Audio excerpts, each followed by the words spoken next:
좀 세상이 급박하게 돌아갑니다. 미국도 이제 트럼프가 재선에 거의 실패했고, 바이든이 정권을 잡았는데 벌써부터 흉악한 일들이 여기저기서 예상이 됩니다. 앞으로 4년 동안, 그리고 바이든에 이어서 또 민주당이 4년을 지배하게 되면 미국을 중심으로 전 세계가 어떤 영적인 혼란과 또 음란과 무질서한 세상이 될 것인가 몹시 두렵습니다. 저는 선배 목사님들이 부럽습니다. 비록 우리보다 가난했고 우리보다 열악한 환경에서 목회를 했었지만 그분들은 목회만 하면 됐어요. 다른 거 신경 쓸 일이 없었어요. 교회만 부흥시키면 되고 부지런히 신방만 하면 되고 성도들 아픈 사람 찾아가지고 낙심 사람 위로해주고 성도들과 함께 호호하고 울고 웃으면서 한평생 목회하다가 은퇴하시면 됐습니다. 그러나 요새는 그렇지가 않아요. 날마다 세상에서 말도 되지 않는 일들이 자꾸 일어나는데 귀를 닫고 눈을 감으면 모르지만은 예수를 믿는 양심으로 가만히 있을 수도 없고 앞이 훤히 보이는데 침묵할 수도 없고 말하자니 목이 아프고 외롭고 힘들고 이런 상황 가운데 놓여 있습니다. 미국의 하원 의장 낸시 펠로시는 드디어 발톱을 드러냈어요.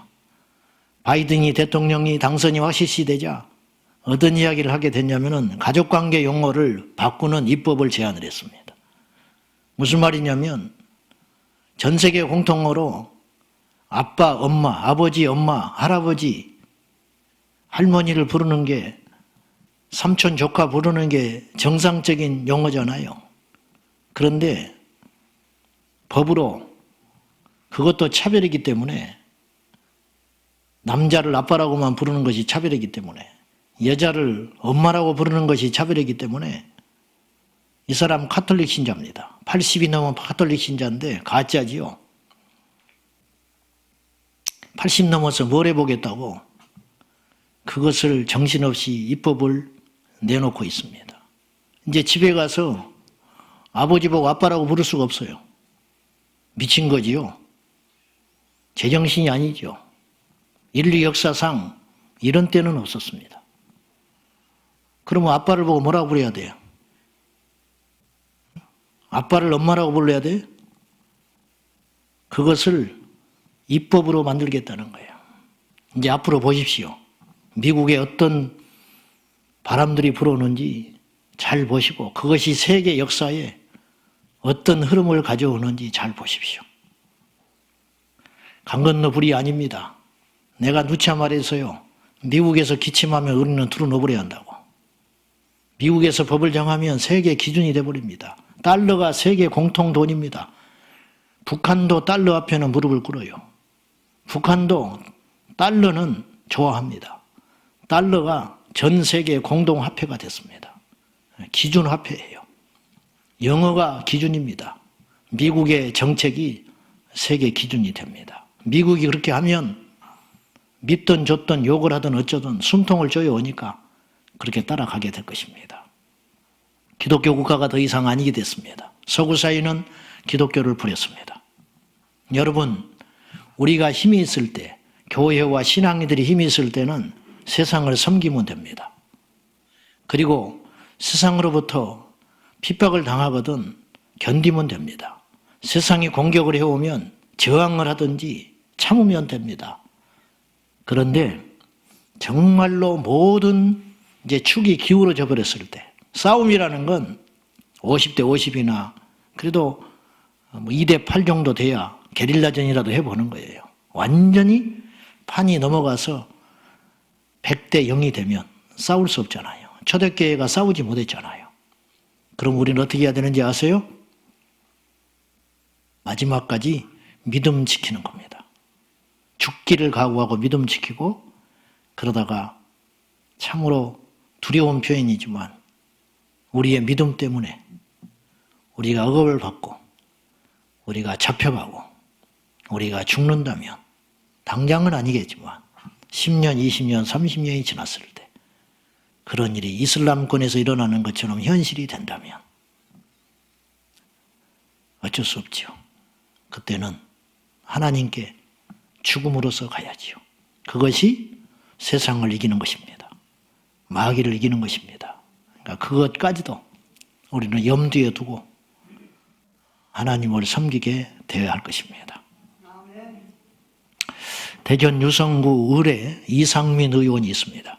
이 사람 민주당입니다. 아시는 대로 작년 12월에 차별금지법을 발의하려고 몸부림을 쳤습니다.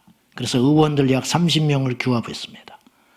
이제 신년 초부터 차별금지법을 코로나로 인하여 교회 입에 재갈 물려버리고 모이지 못한 상태에서 이제 마음대로 7번이나 도전했는데 6번 했는데 계속 번번이 막혔는데 김한길 의원부터 시작된 이 차별금지법이 번번이 막혔는데 이제 이상민 의원이 호기다 해가지고 이것을 추진하려고 하는데 의원들 한 30명을 규합해서 이 작업을 한다고 합니다. 이 방송을 보고 있는 우리 성도님들, 지역구 국회의원들, 민주당에게 연락하셔서 이거 하지 못하도록 정말로 호소해 주시고 정중하게 말씀해 주십시오. 제가 여러분에게 호소하고 부탁합니다. 조계종에서 이상민 의원의 차별금지법을 반대하고 나섰어요. 대단하지요. 근데 속내는 그렇지 않아요. 왜 반대하는지 아십니까? 조계종에서 정신 차렸을까요? 2가지 이유 때문에 반대했습니다. 이상민 의원이 내건 차별금지법, 이제 이상민 의원도 일단 통과를 시키려고 기독교계의 눈치를 약간 봤어요. 그래서 2가지를 뺐다고 그래요. 그걸 뭐냐? 첫째는 차별 행위에 대하여 벌칙을 하지 않겠다. 구렁이 남 넘어가듯이 이거 위장하고 넘어가는 거예요. 나중에 수정하면 끝나요. 일단 통과시켜보자 이 말이죠. 차별 행위에 대하여 벌칙 조항을 없앴어요. 삭제했어요. 이상민 의원은. 2번째, 종교계에는 차별금지법에 예외 조항을 둔다 그랬어요. 그러니까 설교 때 동성애를 이야기한다든지 하는 것에 대하여 벌칙, 법으로 제재하지 않겠다. 이걸 넣은 거예요. 종교계 눈치를 보느라고. 일단 통과를 시키려고. 조계종에서 들고 일어났어요. 차별금지법 후퇴시켰다고. 왜 그 2개를 뺐냐고. 원론대로 하라고. 그러니까 반대하는 이유가 차별금지법이 악법이기 때문에 반대하는 게 아니고 더 세게 하라. 그걸로 성명서를 내는 판이니까 이제 실체가 드러나는 것이죠. 여러분, 이런 말씀 드리고 싶지 않습니다만은 어쨌든 몸부림을 쳐보는 겁니다. 한 사람이라도 알리고 싶어서 이 귀한 시간에 제가 말을 하고 있는 현실이 답답하고 안타깝습니다. 꼭 기억해 주시고 기도해 주시고 기도만 하지 마시고 행동해 주시고 전화해 주시고 댓글 달아 주시고 그리고 성명서 할 때 여러분들이 함께 참여해 주셔서 이 작은 물 한 방울이 거대한 파도가 될 수 있도록 여러분 반드시 저항하고 막아야 하겠습니다. 반드시. 자, 복음 광고라는 것이 있습니다. 복음 광고, 복음 전함, 복음의 전함. 이 어려울 때인데 고정민 장로님이 엄청난 일을 하고 계시는데 이분이 여러분이 검색을 하시고 여러분이 좀 도와주셔야 됩니다. 그래서 복음의 전함, 복음을 전한다는 뜻도 있고 멋지죠? 복음의 군함. 여러분 보셨을지 몰라요. 제주도에서 약 460개 교회에 무료로 이 광고를 해줬습니다. 연예인들이, 크리스찬 연예인들이 기부해줘가지고, 재능 기부해줘가지고 모델로 나서서 이렇게 하고, 미국 이제 영상을 제가 한 5분짜리 여러분한테 보여드릴 것인데, 이 코로나고 어쩌고 이렇게 힘든 와중에서 전도는 꿈도 꾸지 못하는데, 이런 와중에서도 지금 1000개 버스와 1000개 택시 거기에 광고를 붙이기 위해서 20억을 드는 엄청난 프로젝트를 우리 고정민 장로님이 이걸 시작하고 있습니다. 이분이 광고 회사를 하다가 자기 사비 정리하고 주님을 위해서 헌신하겠다 10억을 쏟아부어가지고 이 복음 광고를 시작했는데 참 외롭게 이 사역을 하고 있습니다. 20억 중에 약 13억이 모아졌다 하더라고요. 이건 기적과 같은 일입니다. 이때에. 그래서 이따 영상을 좀 잠깐 보실 텐데 참으로 소망이 없는 이때에 복음은 그래도 능력이 있구나. 어떤 경우에도 복음은 증거될 수 있구나. 우리 집사님 한 분이 사비를 털어서 우리 교회 주변의 버스 정류장에다가 이 복음 광고 4편을 1년간 실었습니다. 이것을 이제 하게 돼 있는데 여러분 눈여겨 좀 보시고 이것들이 지나가거든 응원해 주시고 우리 복음 광고를 위해서 여러분 복음의 전함 이 단체를 위해서 여러분 기도해 주시고 응원해 주시고 알려주시고 함께 해주시면 고맙겠습니다.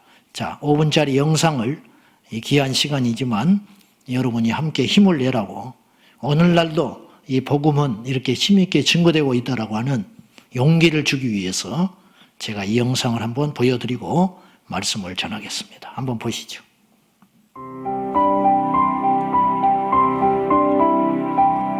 (2015년) 세상에 특별한 광고가 시작됐습니다.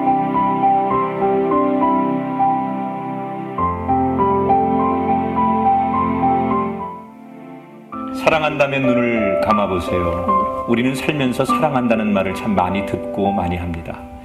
어떤 사람을 생각하고 아낀다는 표현이 사랑이기 때문이죠. 그런데 알고 계세요? 사랑보다 더 깊고 깊은 표현이 바로 사랑하는 사람을 위한 기도라는 것을요.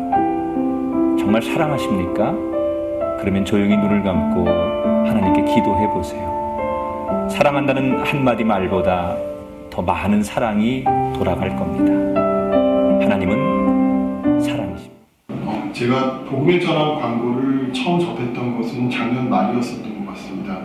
그 당시 저는 교회를 다니지도 않았고 사랑한다면 눈을 감아보세요 라는 말의 그 의미도 잘 몰랐었던 것 같습니다.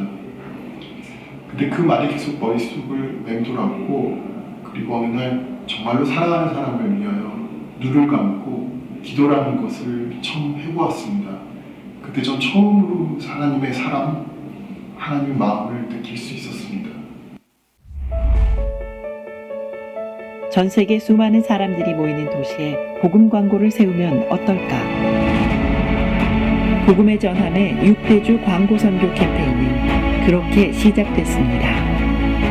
전 세계에 복음을 전하기 위한 그 첫걸음, 그 시작은 북아메리카 뉴욕이었습니다.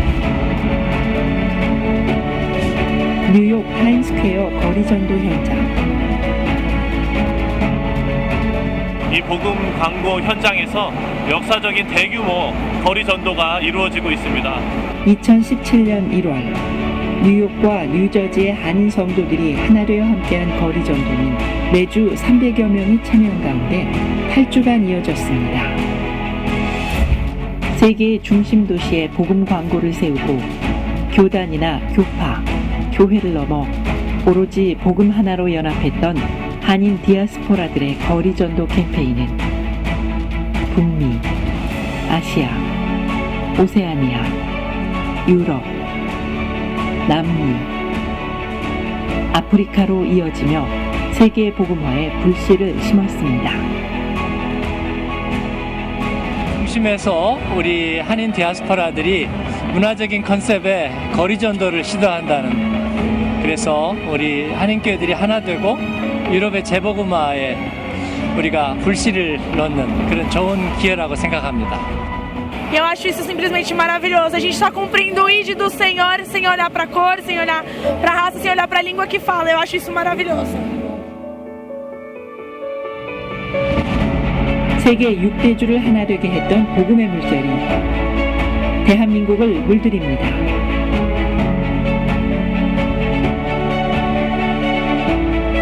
대한민국을 전도하다 캠페인. 2018년 7월에 시작된 1차 경상도 캠페인에서는 부산역에 대형 복음 광고를 세우고 모든 교회가 동시에 거리 전도에 나서는 거대한 전도의 물결이 일어났습니다.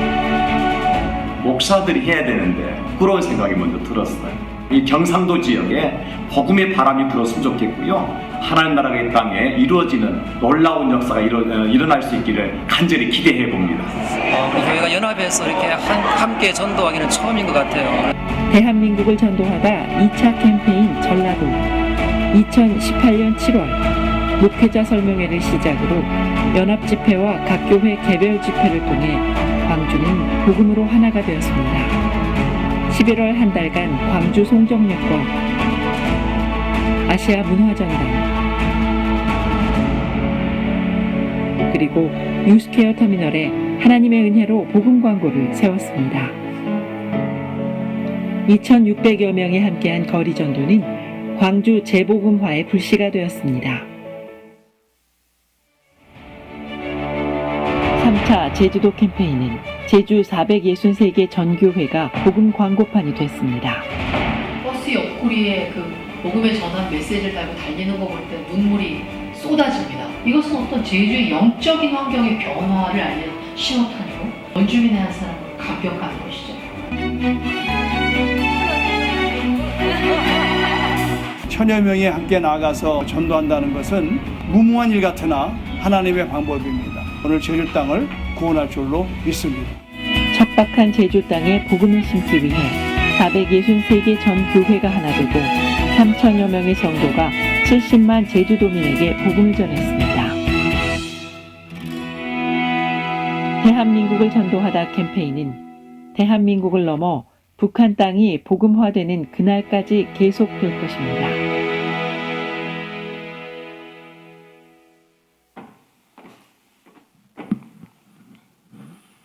여러분, 복음은 제한받지 않습니다. 코로나라고 해서 전도가 안 된다. 그거는 하나님을 제한하는 믿음 없는 소리입니다. 우리는 잠시 코로나 이후에 영적인 폭발을 위해서 저희들이 잠시 멈춰 서 있는 것 뿐입니다. 생각을 바꾸셔서 저희 교회도 이제 하나님께서 우리 주 재림하시기 직전에 대부흥과 대추수가 저는 있을 것이라고 반드시 생각합니다. 비 오기 전에 날씨가 무덥듯이 그렇지 않습니까? 새벽녘에 동이 터오르기 전에 어둠이 강하듯이 반드시 한 번은 있을 것이다. 그날 우리가 동참하고 응집된 그 힘과 강한 폭발력을 그때 한 번에 확 터뜨려가지고 전 세계에 우리 주님 오시는 길을 세례요한처럼 복음을 전함으로 우리가 예비하는 깨어있는 우리 모두가 되어야 하겠습니다. 인터넷에 복음의 전함 여러분 검색해 보시고 감동하시는 대로 기도해 주시고 여러분이 함께 해주시면 고맙겠습니다. 오늘 말씀 전하겠습니다. 하나님의 성품 8번째, 오늘은 말씀하시는 하나님에 대해서 여러분과 아버지의 심정을 나누고 싶습니다. 말의 중요성은 더 말할 필요가 없습니다. 속담도 말에 대한 속담이 대단히 많습니다. 압도적으로 많습니다. 발 없는 말이 천리 간다. 가는 말이 고와야 오는 말이 곱다. 말이 씨가 된다. 말 한마디로 천냥빚을 갚는다. 뭐 많습니다. 말에 대한 속담이 보통 특별히 우리가 책을 안 뒤적거려도 알 수 있습니다. 명언도 많습니다. 말에 대한 명언이 많습니다. 신이 주신 말이 있기에 사람이 짐승보다 낫다. 그러나 바르게 말하지 않으면 짐승이 그대보다 나을 것이 없다. 그렇게 짐승이 그대보다 나을 것이다. 그런 명언도 있고요. 당신이 수다를 떨수록 사람들은 당신의 말을 기억하지 못할 것이다. 개가 짖는다고 용하다고 할 수 없고 사람이 떠든다고 영리하다고 볼 수 없다. 이 세상을 번거롭게 하는 갖가지 불행의 대부분은 말에서 일어납니다. 그렇습니다. 싸움도 말 때문에 나오고 죽음도 말 때문에 나오는 것 같아요. 이 세상에 이처럼 말의 위력이 어마어마합니다. 그건 우리가 알든 모르든 다 인정하는 바입니다. 성경도 역시 말의 능력을 무시하지 않습니다. 야고보서는 행동에 대한 책인데, 믿음의 행함에 대한 책인데 의외로 말에 대한 말씀들이 제법 많습니다. 야고보서 1장 19절인데요. 먼저 한번 보겠습니다. 자, 시작. 내 사랑하는 형제들아, 너희가 알지니 사람마다 듣기는 속히 하고 말하기는 더디하며 성내기도 더디하라. 자, 야고보서 3장 2절입니다. 자, 시작. 우리가 다 실수가 많으니 만일 말에 실수가 없는 자라면 곧 온전한 사람이라 능히 온몸도 굴레 씌우리라. 우리가 다 연약한 성정을 가진 한계를 갖고 또 불완전한 인격, 또 부족한 성품을 가진 이런 연약한 존재들이라는 거예요. 근데 연약한 것 중에 제일 부족한 게 뭐냐? 말이다. 근데 어떤 사람이 비록 지식이 부족하고 좀 행동이 어설퍼도 말이 온전한 사람이라면 그 사람은 온전한 사람이라고 할 수 있다. 이제 이렇게 말을 하고 있습니다. 민수기 14장 28절 말씀은 우리에게 굉장히 무서운 말씀으로 우리에게 다가와요. 자, 14장 28절 다 같이 시작. 그들에게 이르기를 여호와의 말씀에 내 삶을 두고 맹세하노라. 너희 말이 내 귀에 들린 대로 내가 너희에게 행하리니. 여기서 너는 누구고 나는 누군지 아세요? 너는 이스라엘 백성이에요. 여기 말씀하시는 나는 주체가 하나님이세요. 너희의 말이 내 귀에 들린 대로 내가 너희에게 행하겠다. 얼마나 무서운 말입니까? 말이라는 게 소원이니까 너희들이 이렇게 말을 하는 것은 너희들이 그렇게 원하는 것 아니냐. 나 들어줄게. 말한 대로 내가 행하리니. 옳고 그름을 분별하지 아니하고 내가 판단하지 않고 너희들이 말한 대로 내가 해줄 거야. 아이고 이제 죽었네. 그래? 그러면 네가 죽고 싶어서 그 말을 했든지 살고 싶어서 그 말을 했든지 그건 상관없어. 네가 죽고 싶다고 했으니까 죽을 거야. 얼마나 무서운 말이에요. 아까 제가 속담에 말한 것처럼 말이 씨가 된다는 말. 그러니까 말이 씨가 된다는 말을 할 때 우리 조상들이 한 말인데 그 말은 무신론자가 한 거 아니에요. 하나님 만나지 못한 우리 조상의 어른들이 한 말 아니에요. 그들도 알았어요. 말이 위력이 있다는 걸 알았단 말이죠. 하나님을 모르는 자도 말이 이처럼 힘이 있고 위력이 있다는 것쯤은 본능적으로 안다 이 말이에요. 도대체 말이라는 게 뭔데 이렇게 힘이 있죠? 따져봅시다. 말이라는 게 돈도 아니고 말 잘하는 게 뭐 특별히 돈이 필요한 거 아니거든요. 말을 한다는 것이 뭐 보이는 형체도 아니잖아요. 뭐 주먹을 내 던지는 것도 아니고 발로 뭐 뛰어가는 것도 아니잖아요. 물건을 주고받고 하는 것도 아니잖아요. 말은 실체가 없어요. 그렇지 않습니까? 그런 흔적이 남지요. 근데 말이라는 건 실체도 안 남아요. 근데 도대체 이 말은 어떤 위력이 있어서 이렇게 능력이 있는 것이죠? 우리의 신체 어떤 부분보다 말은 능력이 있다는 거예요. 보이지 않은데. 여기서 제가 말씀하고 싶은 게 있어요. 사람의 말도 이렇게 능력이 있고 힘이 있다면 하나님의 말씀은 어떻겠냐는 거예요.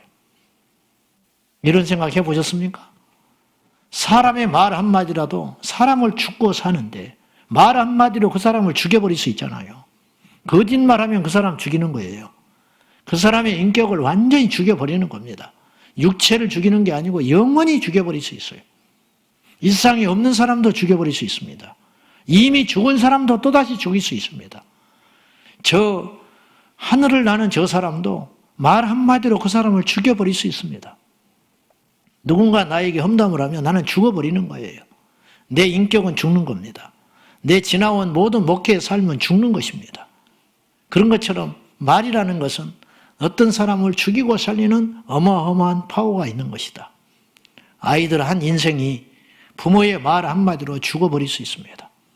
학교 선생님의 말 한마디로 멀쩡한 학생 하나가 평생 좌절하고 가슴에 비수를 꽂혀가지고 자기는 표현은 안 하지만 어디서부터 이 상처가 났는지 기억조차도 안 나지만 세상의 삶에 대한 의욕을 잃어버리고 이 세상을 허덕거리면서 살아갑니다.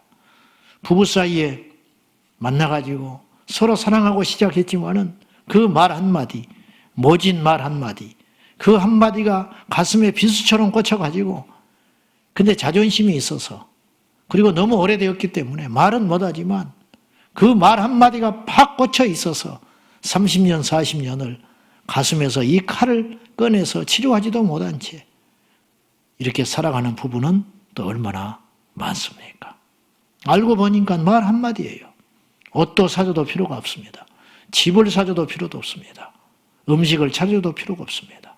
그 말 한마디, 비수처럼 꽂혀버린 그 말 한마디로 한 인생이 완전히 송두리째 도둑질을 맞아버리는 그런 비참한 인생이 얼마나 많습니까?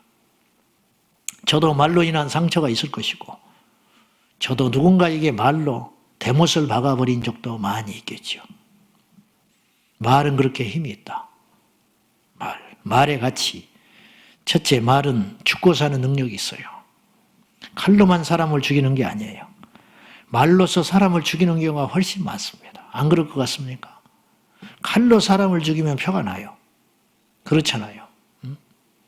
신문에 날 수 있죠. 그러나 말로서 사람을 죽이는 것은 신문에 드러나지도 않아요. 그런데 인류 역사상 가장 큰 살인은 말로서 일어났다. 원자폭탄이 죽인 사람보다, 총으로 죽인 사람보다, 전쟁통에 죽인 사람보다 제가 볼 때는 절대 과장된 게 아니에요. 말로서 한 사람을 죽인 사람이 죽인 경우들이 인류 역사에 훨씬 많을 것이다. 이렇게 짐작이 됩니다. 또 말은 사람을 살리기도 합니다. 음식만 그 사람을 살리는 게 아닙니다. 미국의 루즈벨트 대통령은 39세에 느닷없이 소아마비가 찾아왔습니다. 소아마비는 어릴 적에 오는 것인데 39살 때 소아마비가 찾아왔어요. 그래서 갑자기 휠체어를 타는 신세가 됐습니다. 몇 번이나 좌절하고 내 인생은 끝났구나. 수없이 좌절하고 넘어지고 있을 때 그의 아내가 휠체어를 밀고 다니면서 밖에 나가서 산책을 하면서 자기 아내가 이렇게 말을 합니다. 여보, 비 온 다음에 땅이 더 단단해지는 법이요. 이 시련 뒤에 반드시 당신에게 좋은 일이 있을 것 같습니다. 그러자 루즈벨트가 낙심된 말을 합니다. 나는 영원한 불구자가 되었어. 그래도 나를 당신은 끝까지 사랑해 줄 수 있겠소. 나 같은 걸 버리지 않을 수 있겠소. 그러자 이 아내가 정색을 하면서 무슨 말을 그렇게 합니까? 제가 지금까지 당신의 두 다리만 사랑하고 여기까지 왔나요? 이렇게 재치 있게 대답을 했다고 그래요. 그 한마디가 루즈벨트를 일으켰어요. 그리고 훗날에 그는 대통령이 되었고 1차 대전을 2차 대전을 승리로 이끌었고 미국의 경제공황을 뉴딜 정책으로 극복한 위대한 대통령이 됐다고 합니다.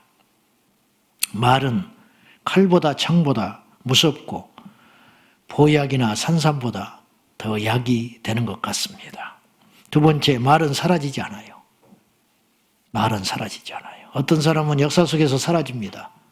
70, 80 살면 사라지고 없어집니다. 그렇지만 그들의 말이 남긴 말은 지금도 우리 인류 가운데 남아있어요. 그리고 그 말이라는 게 얼마나 묘한지 그 말이 지금도 사람에게 영향을 주고 있어요. 희한하죠. 사람이 없어졌는데 그 사람의 말은 영향력이 있어요. 나폴레옹, 내게 불가능은 없다. 우리 어릴 때 맨날 말 타고 이렇게 그림 그려진 거 앞에 붙여놓고 I can do it 그려놓고 나는 불가능이 없다. 그러면서 공부도 안 하면서 그것만 쳐다보고 맨날 공부하겠다고 연필만 깎아댔던 적이 있었죠. 그러니까 그 나는 불가능이 없다. 이거 평범한 말인데 그 한마디를 붙잡고 사실은 얼마나 많은 젊은이들이 다시 시작했겠어요. 그래, 저 사람도 했는데 나라고 못하겠냐. 에디슨은 뭐라고 그랬어요? 천재는 1%의 영감과 99%의 노력으로 만들어진다. 아, 나는 머리가 나쁜 줄 알았는데 에디슨조차도 이랬다면 나도 해볼만 하지 않겠냐. 그리고 일어난 사람은 또 얼마나 많겠어요. 분명히 그 인물은 이 세상에 존재하지 않은데 그 사람의 말은 남아서 이렇게 위력이 있다 이 말이에요. 그러므로 말은 영원히 사라지지 않습니다. 참 묘한 능력이 있습니다. 묘한 능력이 있어요. 사람의 말은 영이 되어서 사람의 육체에 영향을 주는 것이고 육체의 영향을만 주는 것이 아니라 영의 영향을 줘요. 주님 말씀하셨어요. 내가 너에게 이런 말이 영이요 생명이라 그랬어요. 없어지지 않는다 이 말이에요. 영은 없어지지 않아요. 주님이 말씀하신 것이 지금도 살아있잖아요. 할렐루야. 여러분 사람의 말도 살아있다니까요. 소크라테스가 한 말이 지금도 살아있잖아. 네 자신을 알라. 내가 그런 말 했으면 하나도 유명하지 않을 텐데 소크라테스가 하니까 유명했어요. 자, 그 말이 지금도 살아있어. 우리 주님 오실 때까지 그 말은 없어지지 않는다니까요. 누가 뭐 애워라서 나무가 있는 게 아니에요. 비석에 생겨서 있는 게 아니에요. 이 평범한 말 한마디가 모든 사람의 전곡을 찌르고 있는 거예요. 그러면 제가 말씀드리고 싶은 건 이걸 말이에요. 말이 이렇게 시간이 부족할 정도로 위력이 있고 중요하다는 것을 말할 수 있다면 하나님의 말씀은 얼마나 힘이 있겠냐 이 말이에요. 얼마나 힘이 있겠냐. 오늘 본문에 하나님께서 사무엘을 부르세요. 사무엘아, 사무엘아. 근데 사무엘이 하나님을 몰라요. 너무 어리니까. 또 그분의 음성을 들어본 적도 없어요. 근데 그분이 부른단 말이에요. 사무엘아, 사무엘아. 그래서 엘리가 부른 줄 알고 이 사람의 목소리로 너무 또렷하게 들려오니까 사무엘이 성전에 있다가 엘리 제사장에게 쫓아갔습니다. 부르셨습니까? 아니, 너 잘못 들은 것 같아. 그 다음에 또 있는데 또 음성이 들려와요. 사무엘아, 사무엘아. 또 쫓아갔습니다. 또 재차 나는 부른 적 없다. 세 번째 부르자 이 둔한 엘리 제사장이 하나님이 너를 부르시는가 보다. 이제 네가 답을 하거라. 여호와여 말씀하소서. 종이 듣겠나이다. 그렇게 말하거라. 이렇게 이제 팁을 주는 거예요. 엘리 제사장에게는 하나님이 말씀을 하지 않아요. 사무엘에게 말씀을 하세요. 세상에 제사장 잔뼈가 굵은 달코다는 경험 많은 엘리에게 하나님 말씀을 하지 않고 어린아이에게 그 이스라엘에 수많은 제사장이 있었을 것이고 수많은 기도하는 사람이 있었을 것이고 어찌됐든 아무리 세상이 썩어 자빠져도 안식일을 지키는 사람도 있었을 것이고 그렇지 않았겠습니까? 신정일치의 국가였으니까 어쨌든 명목상 근데 그들에게 그 많은 종교인에게 우리 하나님 말씀하지 않고 성전 뒤편에서 아무것도 모르고 어머니의 서원 기도로 성전에서 자라고 있는 어린 사무엘에게 오늘 하나님이 임재하셔서 말씀을 하는 거예요. 사무엘아, 사무엘아 말씀하시는 거예요. 하나님께서 사무엘을 부르실 때의 그 영적 상황이 어떠했는가? 오늘 본문에 보시면은 한번 봅시다. 이때 상황이 어땠는지 1절을 한번 보세요. 1절. 자, 시작. 아이 사무엘이 엘리 앞에서 여호와를 섬길 때에는 여호와의 말씀이 희귀하여 이상이 흔히 보이지 않았더라. 여호와의 말씀이 희귀하고 귀하고 이상, 환상이 보이지 않았다. 이걸 제가 세번역 성경으로 다시 읽어볼게요. 이렇게 표현했어요. 그때에는 주님께서 말씀을 해주시는 일이 드물었고 환상도 자주 나타나지 않았다. 하나님과 단절된 상태였다. 영적으로 단절된 상태. 얼마나 이게 무서운 일인지 아세요? 사람 관계 속에서 이게 감정이 상하면 제일 먼저 하는 일이 뭐냐면 말을 안 해버립니다. 그게 최고의 어떤 불쾌감의 표시예요. 말 안 해버리는 거예요. 그렇잖아요? 그래서 어떤 부부는 구정 때 싸워가지고 추석 때 풀었다잖아요. 구정 때 싸워가지고 말을 6개월 안 해버렸다는. 한 집에 살면서. 한 집에 살면서. 벌써 이제 감정이 상했다 이거예요. 감정이 상하고 관계가 틀어지면 말 안 해요. 여러분 전화 올 때 안 받는 경우가 이 사람 받기 싫다. 왜냐? 이 사람은 싫어. 이 전화가 싫은 게 아니고 이 사람이 싫은 거야. 말 섞기가 싫어. 그런 경우가 있잖아요. 틀어져 버리는 거예요. 말을 해도 깊이 있는 소리를 못 해. 그냥 형식적인 이야기. 예, 아니요, 아니, 가, 와. 그냥 끝이야. 단말로 끝나지 이 마음이 닫혀져 버리면 말을 안 하는 거예요. 하나님이 이스라엘에 대하여 말씀을 하질 않아요. 그건 왜 그러냐? 하나님의 마음이 상하신 거예요. 엘리에게 말씀을 하질 않아요. 왜 그러냐? 엘리는 제사장 납치가 못해요. 그의 자식들이 패역했어요. 사무엘에게 하나님이 오셔서 하신 말씀이 뭔지 아세요? 엘리에 대한 경고예요. 엘리의 두 아들 하나님께서 그냥 두지 않는다. 이제 마지막 최후의 통첩을 하는 거예요. 놀랍게도 엘리는 회개하지 않아요. 엘리의 아들들에게 회개하지 않아. 영적으로 완전히 죽어버린 거예요. 무뎌져가지고 이제 뭔가 움직일 수 있는 힘조차도 없는 거예요. 하나님 앞에 다시 나아가서 뭔가를 회복시킬 수 있는 의욕조차도 사라져버린 상태. 이게 제일 무서운 상태. 차라리 움직이는 사람은 희망이 있어요. 차라리 반항하는 거는 어떻게 해볼 수 있는 그것도 있다는 방향만 틀면 되니까. 엘리는 완전히 영적으로 죽어버렸어요. 제사장이 이 정도니까 그 이스라엘 백성들은 말할 것도 없지요. 제사장의 자식들이 이렇게 배역해서 성전에서 음란한 짓을 하고 여호와께 드리는 제물을 미리 가져다가 도둑질해서 먹었으니까 말 다 했지요. 얼마나 영적으로 허물어지고 어려운 상황이었는가. 그러니까 하나님의 마음이 극도로 상해 있는 거예요. 그래서 말씀을 하지 않아요. 말씀을 하지 않아. 여러분 귀에 주의 음성이 들려오십니까? 그러면 여러분은 살아있는 거예요. 그런데 예배를 드려도 음성이 들려오질 않고 성경을 봐도 음성이 들려오질 않고 기도를 해도 하나님의 뜻을 모르겠으면 우리는 심각한 영적 문제가 있다는 거예요. 목사가 문제가 아니에요. 교회를 지금 드나드는 게 문제가 아니에요. 설교를 하고 있다는 게 중요한 게 아니에요. 하나님으로부터 오는 음성이 설교자에게 임하지 않으면 그 설교는 무슨 필요가 있습니까? 그건 설교가 아니죠. 하나님 말씀이라고 할 수가 없는 거예요. 설교자의 운명이라는 것은 하나님께 받은 음성을 전하는 것이거든요. 이것보다 영광스러운 일은 없고 이것이 최고의 책무예요. 여러분, 설교자에게서 여러분이 뭘 기대하십니까?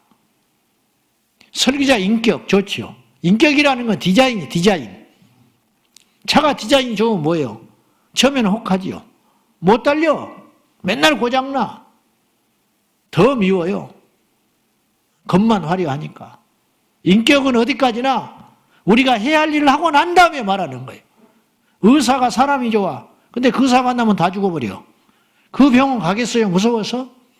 처음에야 모르고 가지. 친절하니까. 핸섬하니까. 마음이 다정다감하니까. 그게 무슨 필요가 있어요? 그 의사 만나면 죽어버리는데. 하나님으로부터 말씀을 받지 않는다면, 계시가 없다면 도대체 그 설교자는 무엇으로 말씀을 전할 수 있는가? 성도들이 예배당에 와서 하나님의 음성을 듣지 못하고 간다면 그 예배는 뭐하러 드리느냐? 성도가 하나님의 말씀을 믿지 않고 하나님의 말씀을 듣지 않고 하나님의 말씀대로 행하지 않으면 도대체 성도는 무엇으로 이 세상을 살아갈 수가 있는가? 교회만 다니는 것이 천국 가는 길이 아니에요. 그분의 음성을 들을 적에 우리가 그 음성에 따라 순종하는 삶을 사는 것, 그것이 우리가 마땅히 행해야 할 성도의 길이라는 것이죠. 그럼 말할 필요도 없는 것 아닙니까? 말할 필요도 없어요. 성경에 보니까요, 너무도 당연하지만 우리가 잊고 있는 게 하나 있었어요. 그래서 오늘 주제를 제가 발견한 거예요. 하나님이 어떤 분이냐 이거예요. 하나님의 성품이라는 것은. 등잔 밑이 어둡다고 제가 이제 기도하는 중에 하나님을 모르면 안 되겠더라고요. 하나님을 모르고 이 위기를 어떻게 극복해요? 하나님을 모르고 교회를 다녀요. 하나님이 어떤 분인지를 몰라. 우리가 하나님에 대해서 많이 듣는데 하나님이 어떤 분인지를 몰라요. 기가 막힌 일 아니요. 자식이 아버지를 몰라. 아버지를 잘 몰라. 맨날 같이 사는데 아버지가 어떤 마음을 가지고 살아가는지 몰라. 지금 무슨 고민이 있는지를 몰라. 무슨 계획이 있는지를 몰라. 직장에서 무슨 일을 하고 있는지도 몰라. 그러면 그게 무슨 관계냐 말이에요.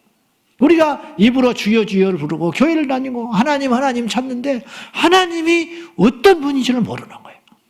하나님이 지금 어떤 생각을 가지고 이 시대에 일하시는지를 모르는 거예요. 이게 큰일 났구나.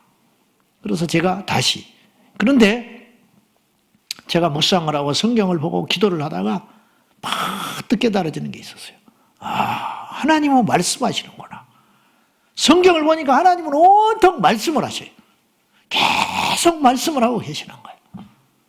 하나님은. 노아에게도 말씀을 하시고, 요셉에게 말씀을 하시고, 다윗에게 말씀을 하시고, 모세에게 말씀하시고, 신약에 와서 바울에게도 말씀을 하시고, 오늘 새벽에도 새벽기도 사도행전 23장 했는데 담대하라. 주님이 말씀하시더라고, 바울에게. 그러면 오늘 우리에게도 말씀하실 거 아니냐 이거예요. 주님은 쉬지 않고 인류에게 말씀하시는 분이다. 야, 그렇구나. 하나님 말씀하고 계시구나. 할렐루야. 하나님 말씀하고 계시다. 그 말씀을 듣는 자는 살리라. 그랬어요? 그 말씀을 들으면 살아. 우리가 왜 안 변하느냐? 말씀을 듣질 않으니까 그래요. 말씀이 안 들려와. 이 설교도 사람 말로 들리는 거야. 그러니까 졸고 있는 거예요. 사람 말로 듣는 거예요. 그러니까 너무너무 길다 설교가. 사람 말로 들리는 거야. 그러니까 트집 잡는 거예요. 설교가 하나님 말씀으로 안 들려와요.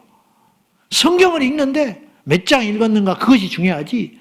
그 성경을 한 절을 읽고 한 장을 읽더라도 그 속에서 하나님이 내게 말씀하신 바를 들어야 그 인생이 변화가 되는 거죠. 완전히 휘딱 뒤집어지는 거예요. 확 뒤집어져 버리는 거예요.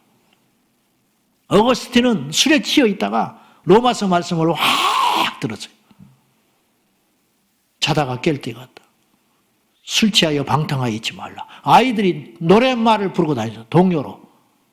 흥얼흥얼 애들이 막 어깨동무하면서 골목길에서 그 노래를 부르는데 술 취해 있던 어거스틴의 귀에 술 취하지 마라. 자다가 깰 때가 되었다. 어둠의 일을 벗고 빛의 갑옷을 입자. 팍 깨달으면 하나님이 나한테 말씀하는구나. 근데 술 취했다고 다 그게 들려오는 게 아니에요. 여러분의 귀에 오늘 단 한 명이라도, 오늘 영상으로 수천 명이 예배에 참여하고 있는데 저는 한 사람을 찾습니다.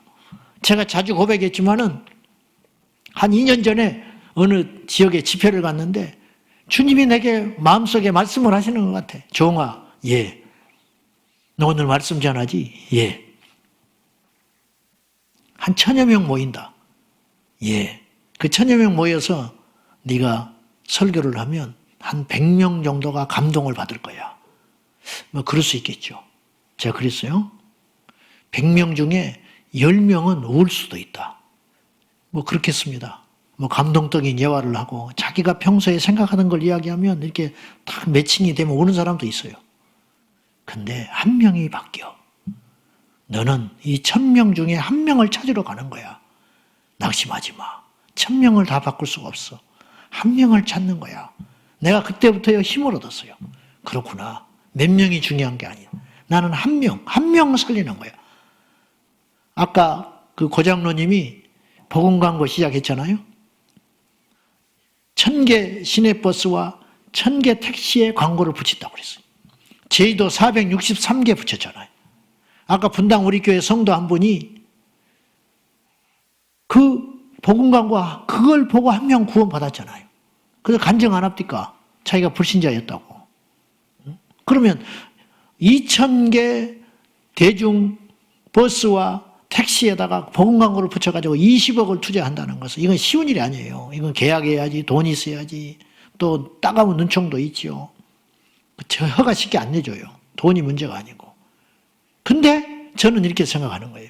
그 2000개 버스와 택시가 다니다가 한 명이라도 그것을 보고 충격을 받았다면 어떤 충격을 받냐? 이게 뭐지? 이게 뭐지?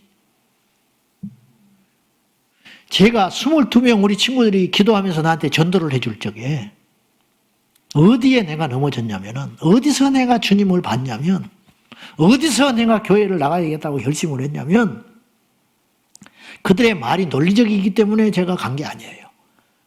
그들이 나한테 복음을 제대로 전했기 때문이 아니에요.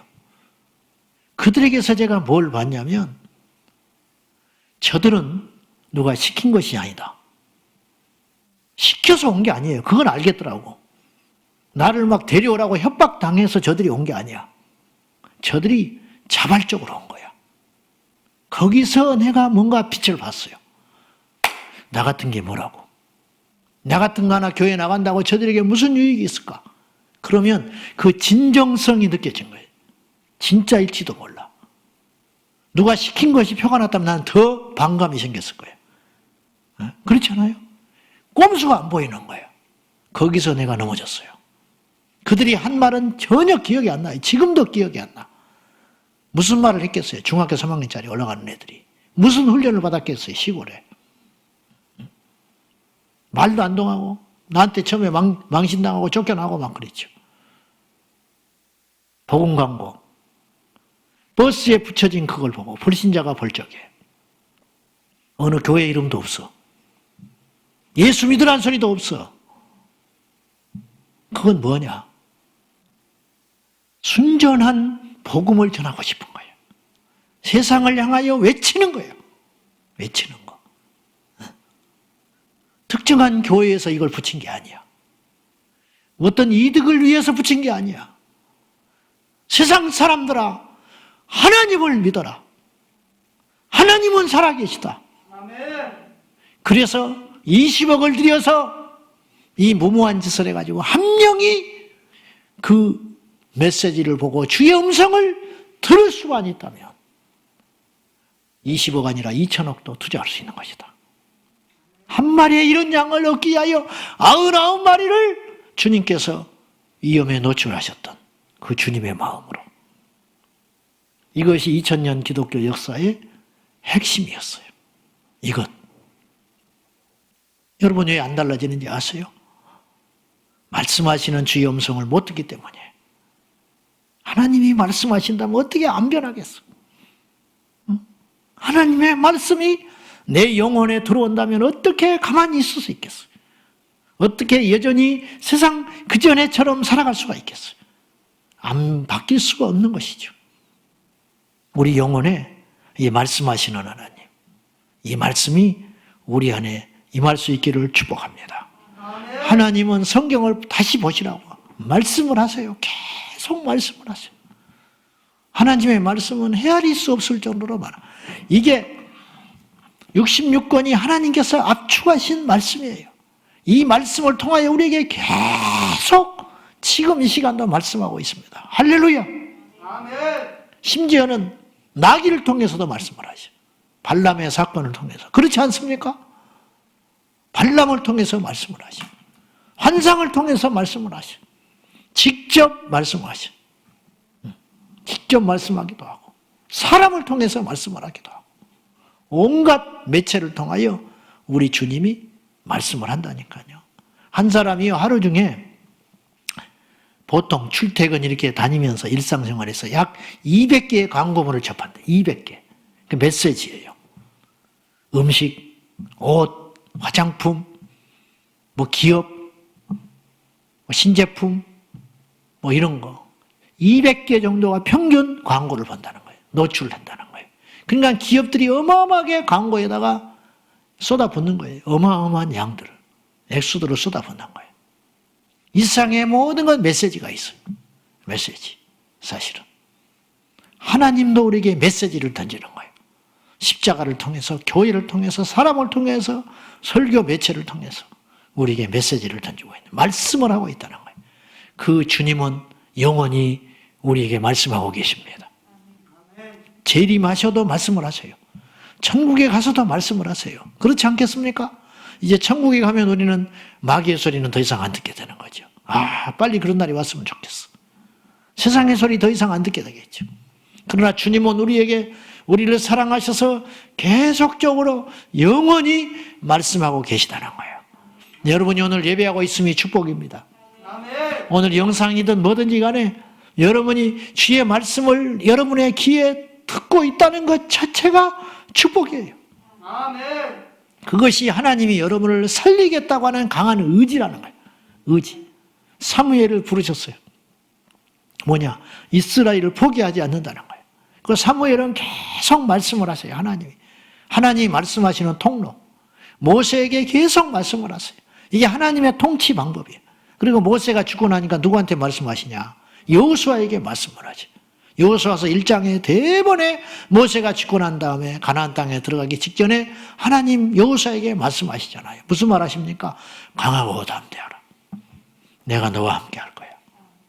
다 그렇게 말하시. 이 한마디가 여호수아를 살려버리는 거예요. 여리고성을 앞두고 돌아라. 하나님 말씀을 하셨어요. 그 말씀대로 순종하니까 사는 거예요. 할렐루야. 순종하니까. 그러니까 말씀을 통하여 하나님이 이 세상을 통치해 가신다는 거예요. 하나님의 말씀은 이렇게 위력이 있다는 거예요. 다시 말하지만 사람의 말도 능력이 있어요.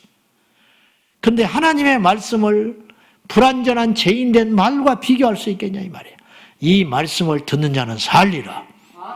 이 말씀을 듣는 자는 영원히 회복되리라. 이 말씀을 듣는 자는 승리하리라. 그의 음성을 들어야 할 것입니다. 하나님이 우리 인류사에 관여하시고 통치하시고 행하시는 방법이 바로 말씀을 통한 통치라는 거예요. 아니 더 나가서요. 우리 하나님이 말씀 자체예요. 이건 우리 인간의 지혜로는 해석이 불가능해요. 요한복음 1장 1절에 그런 말씀이 있잖아요. 다 같이 시작. 태초에 말씀이 계시니라. 이 말씀이 하나님과 함께 계셨으니 이 말씀은 곧 하나님이시라. 태초에 말씀이 있다고 하지 않았어요. 말씀이 계시니라. 말씀을 인격화하는 거예요. 태초에 말씀이 계시니라. 이 말씀이 하나님과 함께 하셨다. 그러더니 나중에는 급기야 이 말씀이 곧 하나님이래. 말씀이 하나님이래 도대체. 그러니까 말씀이 존재하지 않는다는 건 하나님이 존재하지 않는다는 거예요. 말씀이 존재한다는 것은 하나님이 존재한다는 거예요. 지금도 우리에게 말씀을 주신다는 것은 무슨 의미가 되냐면 그분은 우리에게 살아계신 하나님이다. 예배 오기 전에 우리 집사람하고 김선영 목사님 돌아가셨는데 그분 그 간증하는 설교를 들어보니까 이런 이제 그 자기 간증이 나오시더라고. 이분이 돌아가셨거든요. 암으로. 너무 아까워. 이분 살아계셨으면 제가 미국에 가서도 모셔서 여기다 세울 텐데 그걸 들을 때마다 우리 집사람한테 왜 저런 분이 빨리 가셨대. 정말 세우고 싶은 분인데 돌아가셔버렸어. 이분이 그 설교 중에 이런 이야기를 하시더라고. 어느 날 하나님 앞에 기도를 하는데 하나님이 환상을 보여주시더라고요. 뭐냐? 자기 어머니가 그 카톨릭 신자들이 머리에 씌우는 하얀 거 있잖아요. 그거를 쓰고 이웃집 아줌마와 함께 성당에 들어가가지고 성당 그 예배당 안에 한쪽 구석에 둘이 앉아서 미사를 드리는 것이 보이더라는 거예요. 미국서 기도를 하는데 이분이 미국에 있을 때. 그 전화를 했대 어머니한테. 어머니 전화를 받았어. 어머니 성당에 갔어요? 깜짝 놀래버리는 거죠. 누가 말하더냐? 내 성당 가는 거 누가 일렀지? 그게 아니고 내 기도하는 하나님 보여. 어머니 박씨 아줌마하고 같이 성당에 갔지. 그리고 그 어디서 앉아 있었지. 그 박씨 아줌마가 기절해버렸다네. 놀래가지고. 성당 가지 마. 왜 성당을 가? 여러분, 하나님이 안 계시면 이런 일이 일어나요? 하나님이 보여줬잖아요. 하나님 말씀한 거예요. 이런 일은요, 얼마나 지금 전 세계적으로 일어나고 있어요. 성경에만 있는 일이 아니에요. 모세 호렙산 떨기나무에 하나님이 오셔가지고 모세를 부르잖아요. 모세야, 모세야, 네가 선 땅은 거룩한 땅이 네 신을 벗어라. 뭐 그런 장면만 우리가 은혜 받고 와, 우리도 저러면 좋겠다. 그런 일이요 지금도 일어나고 있어요. 저 북한의 지하교회 사람들에게는 하나님 말씀하지 않을까요? 성경이 없으니까 더 많이 말씀을 하세요. 우리는 이 성경이 있으니까 말씀을 지금 덜 하시는 거예요. 사실은 직접적 음성이 덜 하신 거야. 이걸 통해서 우리가 얼마든지 하나님을 찾을 수 있으니까 이게 더 부유한 거지요. 사실은 하나님이 우리에게 말씀하시는 방법이 세 가지가 있다고 칼바르트는 이야기했어요. 첫째는 기록된 말씀이 있다. 성경. 두 번째는 선포된 말씀이 있다. 설교다. 세 번째는 계시된 말씀이 있다. 그건 뭐냐? 계시라는 말은 보여진다는 거예요. 말씀이 육신이 되어 우리 가운데 나타나신 분이 계시죠. 예수 그리스도. 그러니까 계시된 말씀은 예수 그리스도다. 칼바르트는 아주 유명하고 엄청난 말을 한 거예요. 하나님의 말씀하시는 방법이 우리에게 세 가지 통로가 있다는 거예요. 기록된 말씀, 선포되는 말씀, 그리고 계시된 말씀. 오늘 저는 두 가지로 요약해서 하나님이 우리에게 말씀하시는, 하나님 말씀하신다고 그랬죠? 아멘? 믿습니까? 하나님은 지금도 우리에게 말씀하세요. 이거는 이상한 일이 아니에요. 하나님이 우리에게 말씀하시는데 어떤 방법으로 말씀하시는지 우리가 알아야 할 거 아니에요. 그래야 그의 음성을 들을 거 아니에요. 그분이 전화를 한다고 그러면 전화를 받아야 할 것이고, 그분이 편지를 보낸다고 하면 편지를 기다려야 할 것이고, 그분이 사람을 보낼 것 같으면 그 사람이 하나님이 보낸 자인지 누가 보냈는 자를 눈치를 채고 그 사람을 영접해야 하듯이 어떤 방법으로 어떤 루트를 통해서 그분이 우리에게 말씀하신지를 알아야 우리가 그분의 음성을 듣고 기다릴 거 아닙니까? 그리고 순종할 거 아니에요. 첫 번째, 그분은 창조하신 피조물을 통하여 말씀을 하세요. 창조하신 피조 세계를 통하여. 어떤 사람이 여러분에게 선물을 하나 줬어요. 아무 말 없이 그냥 선물을 줬어. 그게 뭔지 아세요? 사랑한다는 거예요. 응? 누군가 나에게 뭘 준 거예요. 사랑한다는 말 평생 안 해. 근데 뭘 주고 가서 뼈시시 웃으면서. 그건 뭐예요? 사랑한다는 거예요. 사랑한다는 거. 응? 그 표식이라니까요. 열 마디 말할 필요가 없는 거야. 이거 딱 나 너 사랑해. 청혼하려면 뭐 들고 가? 장미꽃하고 반지하고 가져가잖아. 그거 줬어. 무릎 꿇고 딱 줬어. 이 말이 뭐예요? 결혼해 주시오 그 말 아니야. 이거 뭐예요? 그러면 안 되는 거야. 나 너하고 결혼하고 싶어. 그럼 받아들여야 되는 거야. 근데 뭐 이게 안 하던 짓을 해? 비싼데 장미꽃을 사와? 그럼 끝나는 거야. 그럼. 그 말이 다 그 행위 속에 들어가 있는 거야. 하나님이 우리 인간에게 모든 자연 피조 세계를 그냥 줬어요. 이거 뭔지 아세요? 하나님이 우리를 사랑한다는 증거예요. 말을 해야 돼요, 꼭. 하나님이 말이죠. 꼭 저 공중에 손이 나타나가지고 구름 가운데 나는 여호와 하나님이라. 내일은 눈이 올 것이다. 내일 제자광성교로 다 가라. 고양시에 사는데 제자광성교에 안 가는 사람들은 머리털이 다 빠져버리게 될 것이다. 근데 안 믿는 사람도 있겠지요. 안 갔어. 근데 그 다음날 일어나니까 머리가 다 빠져버렸어. 그리고 그 다음 주에 또 다 나타났어. 고양시에 있는 시민들아, 아무개 이름을 쫙 쓰면서 지난주에 제자광성교회라고 하니까 안 가? 그래서 머리털 다 빠져버렸지. 이번 주엔 꼭 가거라. 안 그러면 눈썹 빠진다. 뭐 이렇게 해야 사람들이 벌벌벌 떨면서 하나님이 살아계시구나. 그게 아니고 하나님은 이 자연 만물 속에 당신의 살아계신 자치와 코드를 숨겨놨다는 거예요. 그래서 자연을 보면 누구를 봐야 되냐? 하나님을 봐야 한다. 그림을 보고 이 그림이 공중에서 떨어졌네 말하는 바보는 없어요. 이 그림을 그린 이 사람은 무슨 의도로 이 그림을 그렸구나 해석하는 사람이 나와요. 피카소의 그림을 보면 피카소의 그림이 바뀌어요. 무슨 말인지 아시죠? 음악을 만든 작곡가의 그 음악도 바뀌어요. 20대 작곡한 노래, 40대 작곡한 노래, 그 다음에 아내를 사별한 다음에 작곡한 노래 다 다르다는 거예요. 이게 뭐냐? 그 안에 그 사람의 어떤 생각과 감정과 그런 마음들이 다 녹아져 들어가 있는 거예요. 그 음악 속에, 노래 속에, 그리고 그림 속에, 글 속에 다 들어가 있는 거예요. 하나님의 성품과 하나님의 마음과 하나님의 계획이 이 피조 모든 만물 속에 녹아 들어가 있다는 거예요. 그걸 통해서 하나님의 음성을 들을 수 있어야 한다는 거예요. 미련한 인생은 이걸 깨닫지를 못해요. 강팍한 인생은 이걸 깨닫지를 못해요. 무지개를 보고 뭘 깨달으라고 그랬어요? 하나님께서 물러서 심판하지 않는다. 그리고 무지개를 보면서 와 이쁘다 신기하다가 그게 아니라 무지개를 통해서 뭘 봐야 하냐면 노아의 홍수가 있었구나. 그리고 물러서는 다시 심판하지 않는다 했구나. 그렇기 때문에 소돔과 고모라에 물로 심판하지 않고 불로 심판해버리는 거예요. 하나님이 약속했으니까. 이 세상에서 일어나는 환경과 상황을 통해 하나님이 살아계신 것을 봐야 한다 이 말이에요. 시편 19편 1절 말씀에 한번 봅니다. 다 같이 시작. 하늘이 하나님의 영광을 선포하고 궁창이 그의 손으로 하신 일을 나타내는도다.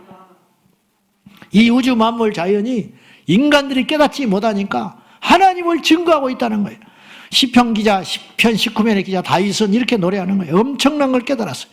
이 사람이 영안이 열려버린 거예요. 어느 날 우주 만물 자연계를 보고 있다가 하나님을 찬미하다가 깨달았어. 야, 어느 날 깨달은 거예요. 시편 19편을 기록할 때. 그런 생각을 안 하고 살았는데, 야, 저 하늘을 보니까 저 하늘이 하나님의 영광을 찬양하고 있구나. 저 구름을 봐라. 저 구름. 그냥 다니는 구름인 줄 알았는데 저 궁창, 창공이, 하늘이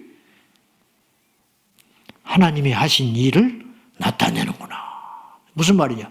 저 구름이 어디서 왔었고, 가만히 생각하니까 저 구름을 만드신 분이 있을 거라는 거예요. 하나님의 솜씨를 나타내는구나. 자연 만물이 하나님이 살아계시다는 걸 찬양하고 증거하고 나타내고 있다는 거예요. 로마서 1장 20절 시작.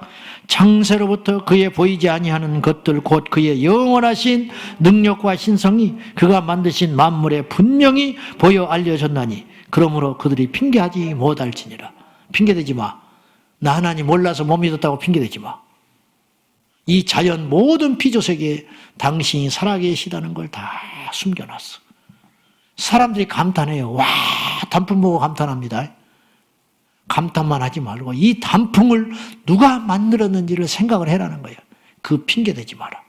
이미 너희들이 단풍을 봤다면 나를 봤어야 한다는 거예요.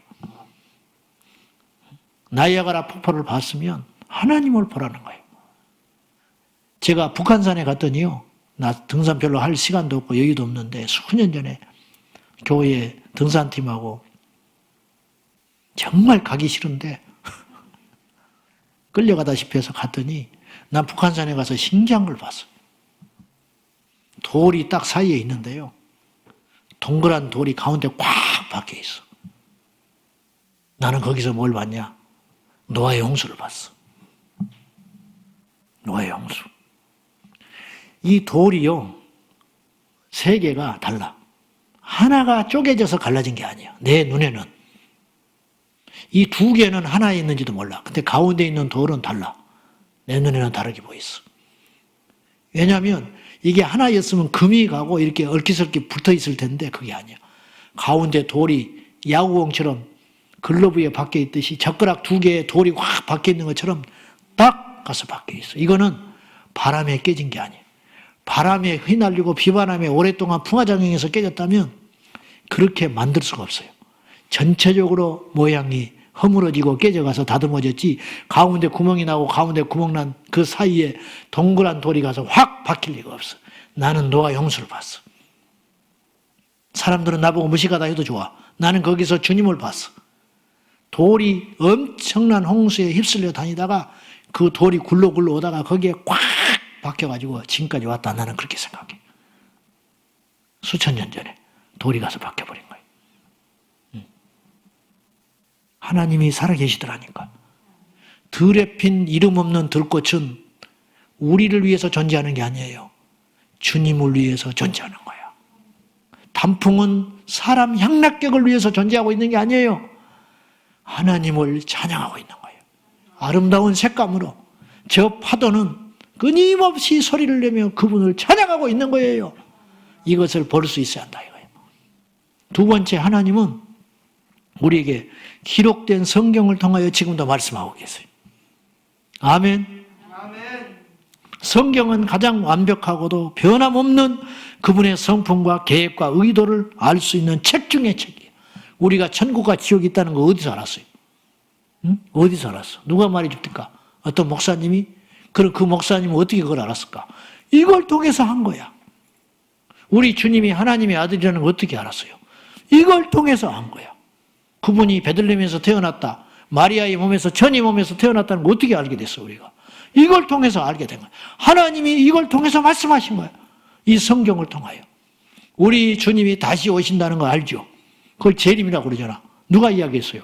사람의 말은 믿을 수가 없어요. 어떻게 알게 됐어요? 설교를 통해서? 그 설교는 도대체 어디서 온 걸까?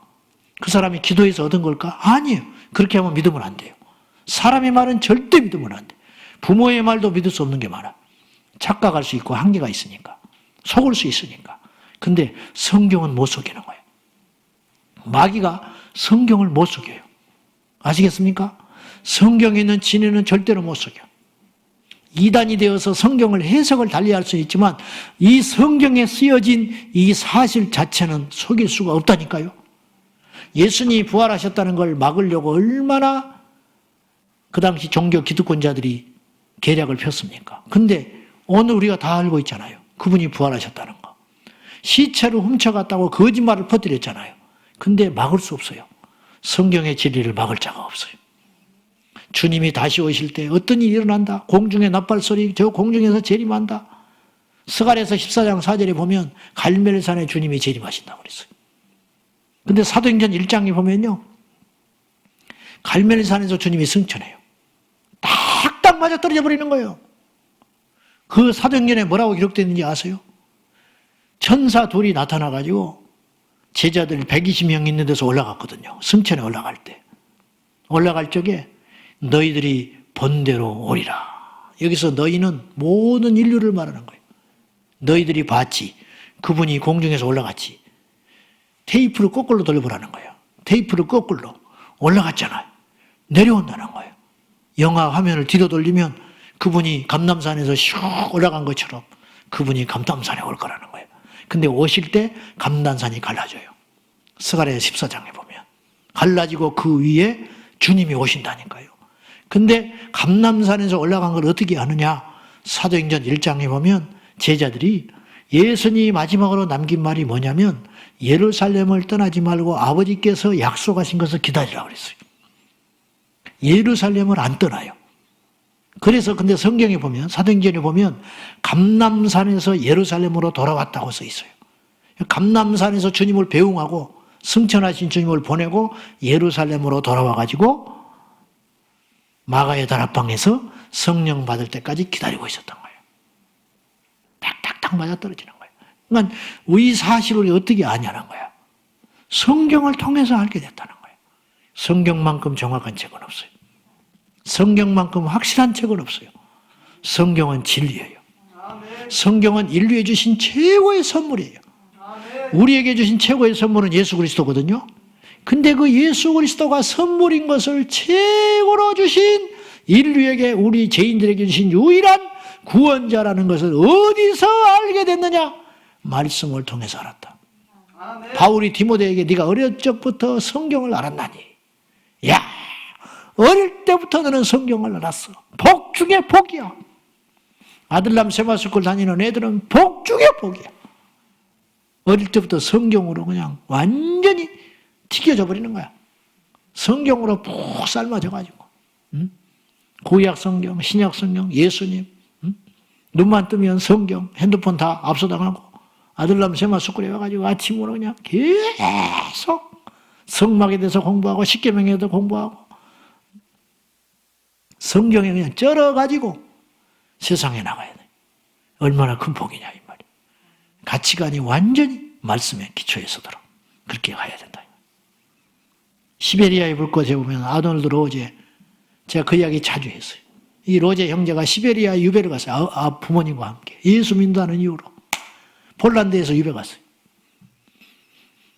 유배 가가지고 거기서 젊은 날을 다 보내고 다시 돌아와서 나중에 세상의 핍박과 위협이 그들 안에 있는 믿음을 빼앗아갈 수 없었어요. 성경을 구해가지고 시베리아에 수천 킬로를 가가지고 성경을 전해주러 갔어요. 근데 들키면 안 되니까. 아무나 줄 수 없으니까. 비밀리 모임을 갖게 하고 어디서 모이라 했는데 거기 왔어요. 성경을 줄 때 어떤 분이 성경을 잡고 울어. 성경을 갖고 울어. 왜 우느냐? 내 평생에 죽기 전에 성경을 읽는 건 2번째고 읽는 건 2번째야.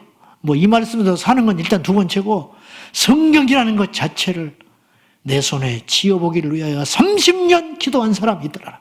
거기에 30년 만에 하나님 응답을 해줬어. 성경을 갖게 된 거야. 성경을 갖게 된 거야. 우리는 풍요성의 빈곤이에요. 토마스 선교사님이 그의 아내를 중국에 와서 27살 때 와서 잃어버려요. 아내 혼자서 아이를 낳다가 아이가 죽고 그의 아내도 죽어버려요. 토마스 선교사님이 너무 실망해가지고 선교사 포기하는 각서를 영국에다 보내버리고 이분이 영국의 무역회사에 취직을 해가지고 공사에서 일을 하고 있었어요. 선교사 안 한다는 거예요. 하나님 이럴 수 없다. 내가 선교 알았는데 자기 아내를 데려가고 자식을 데려가 버렸어요. 잘못한 것도 없는데. 너무 낙심해가지고 선교사를 반납해버렸어요. 그래도 자기 안에 타오르는 그 불꽃은 견딜 수가 없었지. 그래서 제네럴 셔먼호를 타고 조선 땅에 온 거예요. 올 때 성경책을 쪽복음으로 500권을 갖고 왔대. 그 셔먼호 무역선 안에서 조선 사람들에게 성경을 나눠줬어요. 그러다가 세국정책에 의하여 흥선대원군이 세국정책을 쓰니까 들어오지를 못하니까 대동강에 왔다가 모래톱에 딱 갇혀버린 거예요. 그래서 불을 질러버렸어요. 그래서 뛰어내려 성경책을 던지면서 뛰어내렸어요. 그리고 그 해변에서 잡혀서 대동강 나루터에서 토마스 선교사님이 죽어가는데 그때 죽어가면서 자기를 목 빼려고 하는 포졸에게 성경책을 내주면서 웃었어요. 그리고 예수 믿으시오. 하나님은 살아계십니다. 그리고 목을 내밀으니까 박충권이가 그 목을 쳤는데 이 사람이 서양 사람들을 그 난리통에 여러 죽여봤는데 나중에 이 박충권이가 고백을 해요. 나는 이런 죽음은 처음 봤다. 이 사람의 죽음은 내 마음속에 영원히 없어지지 않는다. 나를 쳐다보면서 미소 지으면서 건네준 그 책을 나는 거절할 수 없었다. 그리고 그 책을 받아들고 집에 와서 성경을 읽다가 박충권이가 예수님을 만나요. 그리고 박충권이 우리나라 최초의 장로가 됩니다. 복음은 이렇게 위대한 거예요. 성경만 건네줘도 성경이 일을 해버려요. 할렐루야. 아멘. 이삭 목사님이 중국을 통해서 북한에 들어갔는데 북한에서 이분이 미국 시민권자니까 북한에 가요. 북한에 성경책을 가져갔다가 이걸 차마 못 주고 다시 중국으로 돌아오는 열차간에서 검문을 받는 거예요. 저기서 착착착착 검문을 해와. 들어갈 때는 안 들켰는데 큰일 난 거예요. 이 성경책이 있는 것이 들통나면 이제 그냥 감옥행이에요. 그러니까 이삭 목사님이 급하니까 화장실에 가가지고 성경책을 찢어가지고 그 화장실 그 변기통에다가 다 버려버렸어요. 그리고 무사히 이제 나올 수 있었어요. 그로부터 10년의 세월이 흘렀어요. 그러던 한국에서 탈북한 신학생 하나가 자기 간증을 하는 거예요. 내가 어떻게 예수를 믿게 됐는가. 10여 년 전에 논에서 일을 하고 있는데 갑자기 열차가 신우지에서 평양 가는 열차가 지나가는데 거기서 막 책이 날라들더라고요. 이게 뭔가 하고 삐란가 뭔가 하고 주워봤더니 남조선 반동인이 읽는 성경책이더라. 예수 이야기더라는 거예요. 누가 볼까 무서워가지고 그걸 이렇게 모집해가지고 품에다 숨겨놓고 집에 와서 그 성경을 읽다가 이 사람이 예수님 만나버렸어요. 가지고 탈북할 생각만 하고 있다가 중국으로 거쳐가지고 남한에 와가지고 평생에 이루고자 하는 꿈을 이뤘어요. 남한의 신학생이 돼서 최종의 길을 걷고 있다는 거예요. 찢은 성경책도 그 변 묻은 더러운 성경책도 읽고 변화된 사람이 있더라. 우리는 이 온전한 성경책을 읽고 왜 변화가 안 되냐. 말씀이 능력이에요. 말씀이 힘이에요. 하나님 오늘 또 우리에게 이 자연 피조 세계와 기록된 말씀을 통하여 우리에게 여전히 음성을 주고 있습니다. 성경이 능력이에요. 문제는 세상에 있지만 답은 성경에 있다 내가 그랬어요. 답이 성경에 있어요. 여호와께서 말씀하세요. 지금도 말씀하셨잖아요. 오늘 또 우리에게 말씀하셨잖아요. 그 말씀을 붙드세요. 사무엘이 이렇게 고백했어요. 여호와여 말씀하소서. 종이 듣겠나이다. 여러분 평생 이 자세 가지고 주님 믿어야 돼요. 예배당에 나올 때 듣겠습니다. 종이 듣겠습니다. 어떨 때는 아픈 말씀이에요. 혼도 나요. 위로도 돼요. 그런 것이 중요한 게 아니야. 주님이 나에게 말씀했다는 것이 중요한 거예요. 그 음성을 듣고 순종하는 자에게 하나님께서 놀라운 역사를 이루어 가실 줄로 믿습니다. 자, 우리 순종합시다. 말씀에 순종해요. 성전세를 반세기를 내시오. 베드로가 물었습니다. 주님, 이 세금을 내야 합니까 말아야 됩니까? 성전세를 내야 되냐 말아야 되냐? 주님이 내야 되냐 말아야 되냐 이 말이에요. 주님이 말씀했어요. 주인이 아들이 세금을 내겠냐? 안 내죠. 그럼 내가 내야겠냐 안 내겠냐? 주님은 마땅히 안 내죠. 주님이 성전의 주인인데 무슨 세금을 냅니까? 그러나 그들로 하여금 실족하지 않기 위하여 내가 세금을 낼란다. 가서 낚시를 던져라. 제일 처음 올라오는 물고기 속에 한세길이 있을 거야. 그럼 반세길이 한 사람 몫이니까 너하고 나의 몫을 성전세로 내거라. 그리고 베드로가 순종했어요. 건져 올렸다는 말은 없지만 그 이야기가 끝인데 건져 올렸을 거예요. 주님은 이런 일도 행하시는 분이. 베드로가 순종했어요. 고기 속에 한세길이 들어있었던 거예요. 놀랍지 않습니까? 여러분, 하나님의 말씀은 절대로 헛된 말이 하나도 없어요. 하나님이 하라면 하세요. 하나님이 가라면 가세요, 제발. 하나님이 하라는 명령이 우리 형편과 맞지 않아도 그냥 순종하세요. 부모의 말도 들으면 길이 열려. 상사의 말을 들으면 길이 열리는 법이야. 심지어는 아내의 말을 들어도 형통할 때가 있어. 자식의 말을 들을 때도 형통할 때가 있다니까. 그런데 전능하신 전지하신 하나님의 음성을 들으면 우리가 어찌 망하겠어. 그 음성이 들림으로 인하여 복입니다. 들려오지 않는다면 여러분 깊이 회개해야 돼. 넘어지고 오물이 껴버린 거예요. 하나님과의 감각이 틀어져 있는 거예요. 주여 말씀하소서. 듣겠나이다. 할렐루야. 우리 기도합시다. 이 시간에 우리 기도해요. 하나님, 내 귀에 주의 음성이 들려오게 하소서. 어째서 나에게는 음성이 들려오지 않습니까? 하나님과 나 사이에 무슨 문제가 있습니까? 너무도 듣지 못했어. 너무 오랫동안 듣지 못했어. 하나님과 나 사이에 문제가 생겼어. 들지 않는다면 이 시간에 회개합니다. 주여 내게 말씀하여 주옵소서. 내가 듣겠나이다. 판단하려고 듣는 게 아니라 순종하기 위해 듣겠습니다. 알려고 듣는 게 아니라 순종하기 위해서 듣겠습니다. 이 시간 말씀 붙들고 간절히 기도할 적에 주의 음성이 여러분의 기천에 영원히 들리기를 축원합니다. 다 같이 기도하겠습니다. 주여, 주여, 주여, 말씀하소서. 주의 종이 듣겠나이다. 우리에게 말씀하여 주소서.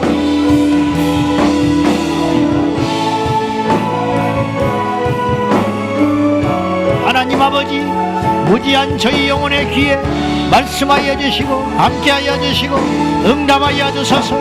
주여 말씀하시는 하나님, 오늘도 살아계시기에 우리에게 말씀하시는 하나님, 오늘도 우리를 사랑하셔서 우리에게 말씀하시는 주의 음성을 듣기 원합니다. 무지한 자들이 되어서 세상의 이치를 보면서 하나님의 음성을 듣질 못하고 자연 만물을 보고 즐길 줄만 알지 하나님의 계획과 뜻을 알지 못하는 어리석고 무지한 우리 인생들에게 계시하여 주십시오. 말씀하여 주십시오. 깨닫게 하여 주십시오. 아버지, 육신의 정욕이 생애하고 헛된 것에 자랑에 빠지지 않게 하시고 영원한 생명에 우리가 귀를 기울이게 하시고 주의 음성에 귀를 기울이게 하소서. 아버지,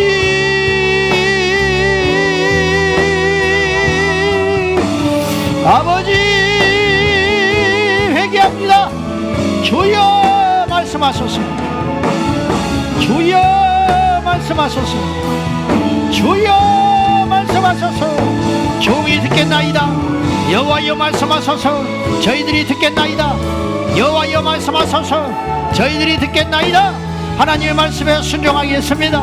말씀이 가라면 갈 것이고 서라면 설 것이요 오라면 올 것이요 멈추라면 멈추겠습니다.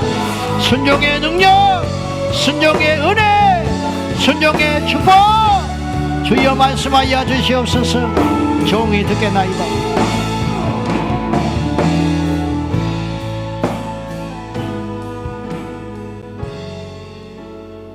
여호와여 말씀하옵소서. 주의 종이 듣겠나이다.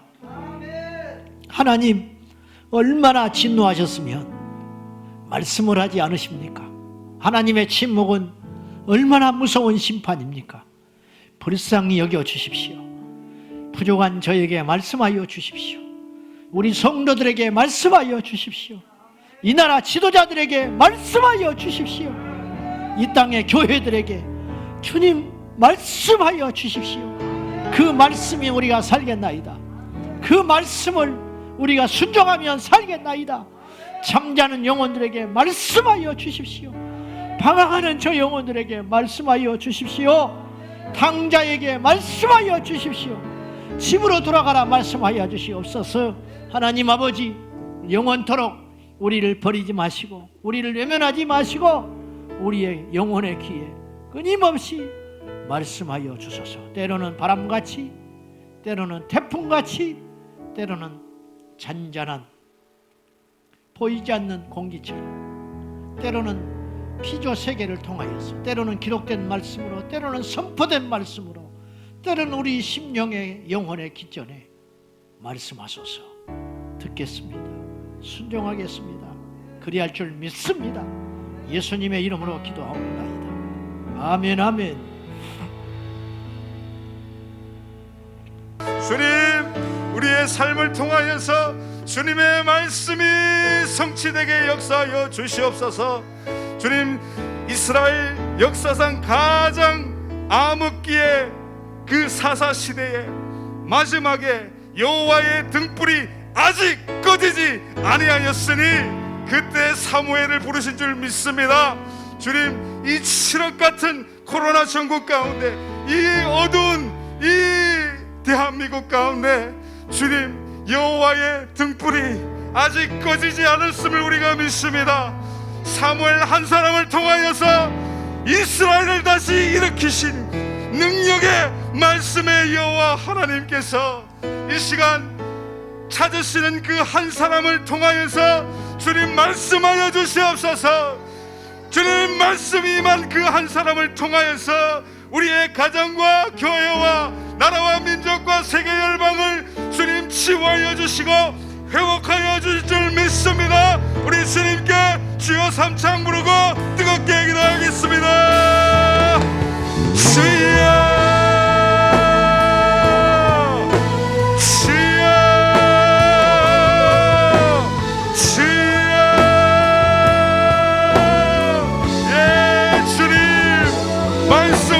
주님을 찬양합니다.